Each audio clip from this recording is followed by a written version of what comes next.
Hotgirls, and welcome back to another episode of the podcast, y'all. So today I want to just jump right in and talk about things that are making you unhappy and you don't even know it. I feel like I've been talking a lot about happiness and I've been riding this wave, y'all, just because I've been feeling good, I've been looking good, I've been doing my thing. Like, I'm really just trying to put in the work behind the scenes so that it shows up, and it's just also just so that I feel good. Like, I'm really tired of feeling like shit. I feel like I've done enough of that in this lifetime. Like, I'm over it. So I really just want y'all to be able to feel my energy. I want to be able to, show up how I feel in the light of me talking about happiness and me embarking on my own journey, finding other things that are making me happy. I wanted to talk to y'all about 4 things that are making you unhappy.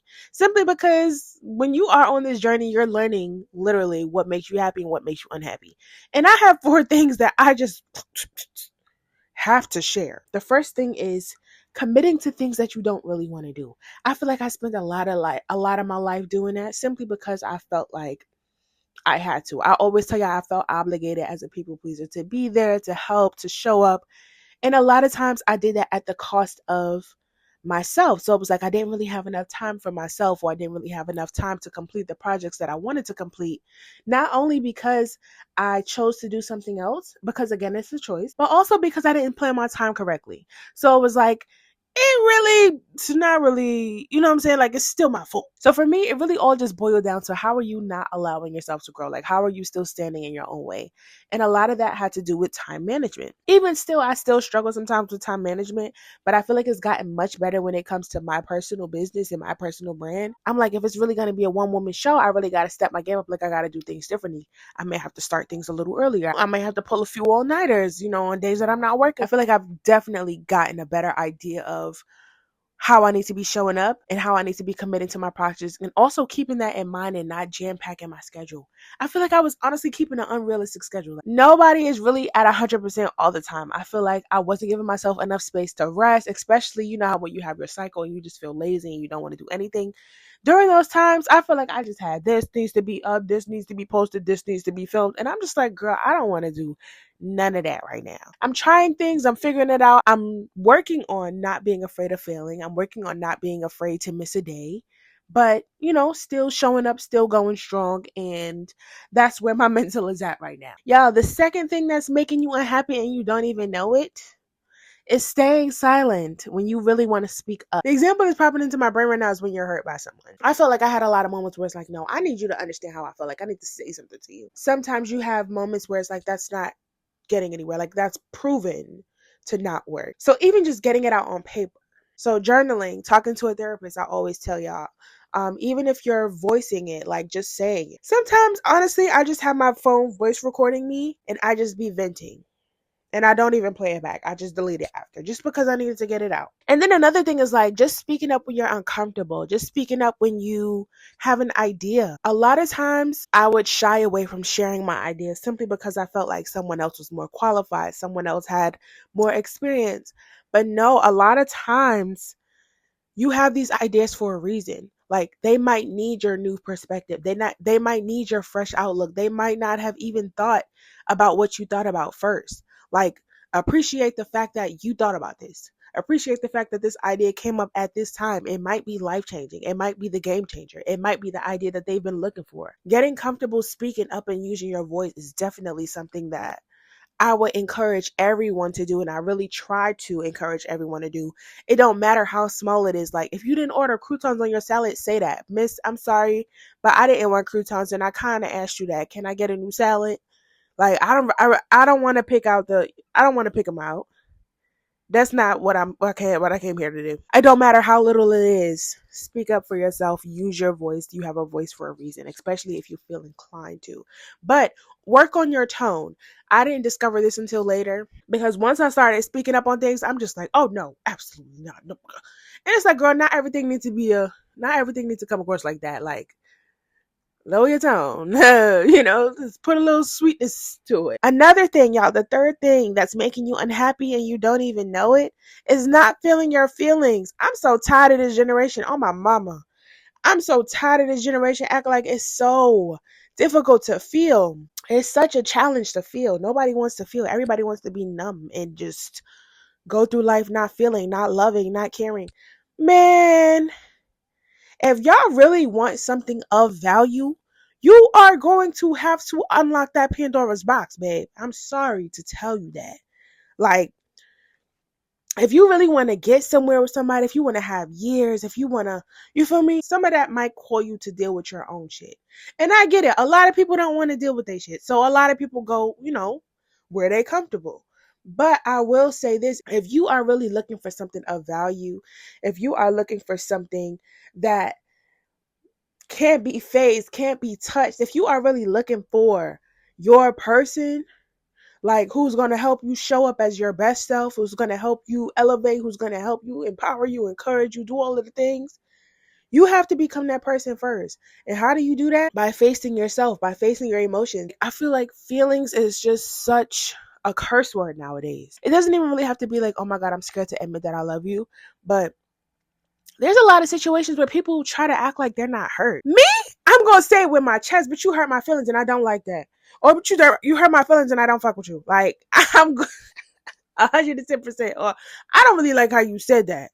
I don't like how that came across. And it's nothing. Honestly, I feel like speaking up not only is that loosening your throat chakra, but it's keeping that person on their toes because they might not even understand how you received it. They might not have even intended for it to come across that way.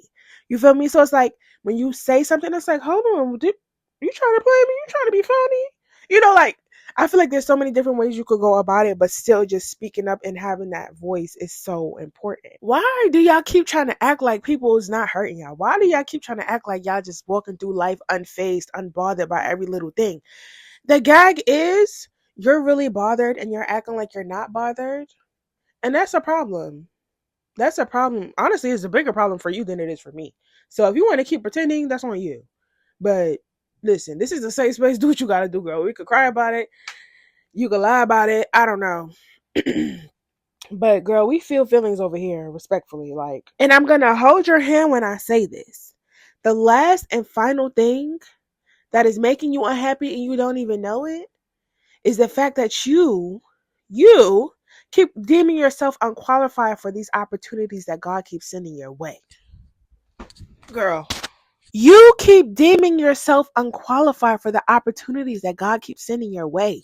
You are constantly praying for a blessing, constantly praying for an opportunity, constantly praying for Him to change your situation. And you deem yourself unqualified. Why? Because this person has these credentials, this person has this experience, this person has that, and you only have this. This is the problem. We always psych ourselves out of these blessings because we don't feel like we're qualified. We don't feel like we're going to get approved. We don't feel like we're going to get this. Baby, if the opportunity presented itself, if you prayed about it, if you cleared it with God, run with it. Experience doesn't make you worthy. I don't care if you got 2 years or 20 years in the business. Okay? None of that matters. Okay, it might matter to some degree, but it don't matter because at the end of the day, you're willing to learn. Am I right? So if you are being presented this opportunity with little experience, what makes you think that you're not ready to be in that room? It's you. You're the problem. So I really want y'all to think about this. Journal on it, voice note about it, whatever you need to do to get it out. Okay, I want you to sit and have a moment with yourself and be like, what do I really want to do? Like maybe you need to go back to your childhood dream. When you were a child, what's one thing you always wanted to do? Like whenever somebody asked you what's your dream career, what did you say? What was your response? And it's like, damn, I always wanted to be a teacher. Or damn, I always wanted to be a firefighter. Like I thought they were so cool. Did you ever go for it? Can you do it now? Maybe you always wanted to be a nurse, a doctor, but damn, I can't take that. I can't go through that many years in school. Start looking up scholarships. There's always an opportunity. There's always a way. Our younger selves, I don't want to say we were so impressionable, but we weren't afraid to dream big. I don't know why society has just put this gray cloud over being an adult to where it's like you have to be stuck in the system of like going to work, going home, going to work, going home, going. No, baby. Please break me up out of that. Please break me up out of that. We need to start using the gifts that we have at our disposal. We need to start using our natural interests. And I'm not saying that everything needs to be turned into a business, right? But if you feel called to start that business, That's different. Doing hobbies is all good and dandy. I love that. And I always see people talking about, oh, not everything needs to be a business. Okay, cool. We get that.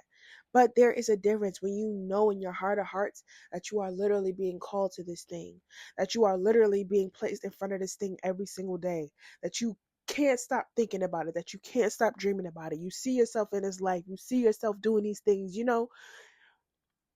It's different when you know you have a certain calling, when you can literally feel it in your bones. You cannot shake it. So I need you to figure out, what are you being called to do right now? Life is too short to be unhappy. And I really just want everybody to feel, well, honestly, I can't even say I want that for everybody. But I know I want that for me. Like, I want to be able to say I did my thing down here. Like, I did so many things. I did everything that God had on his list for me. You feel me? Even if or most of it at least. Like, I want to be able to say that I did that. I want to be confident in what I'm leaving here on this earth. Like, the impact that I made, the influence, the people that I connected with, the people that I'm leaving in charge behind me, the legacy that I'm leaving. Like, I want to be able to say that I'm proud of that.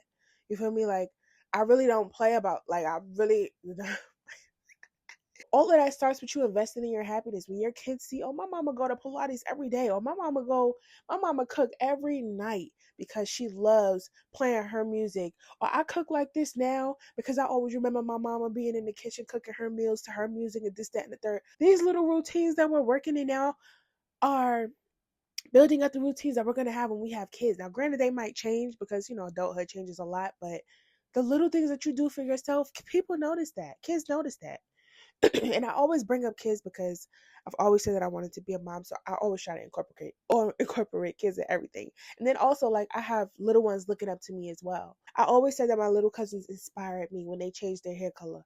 I'm like, girl, yeah, I'm changing my hair color too. I dye my regular hair, but I also like wore green wig. I did red, like, I'm trying out different things, and I'm actually wearing wigs, like, that's a whole other ball game for me too, because I couldn't keep a wig on for more than a week. So it's like little things like that, just helping push you forward and excel you forward. And that's really what I want for everybody. And I want you to want that for yourself. I say all that to say I love y'all.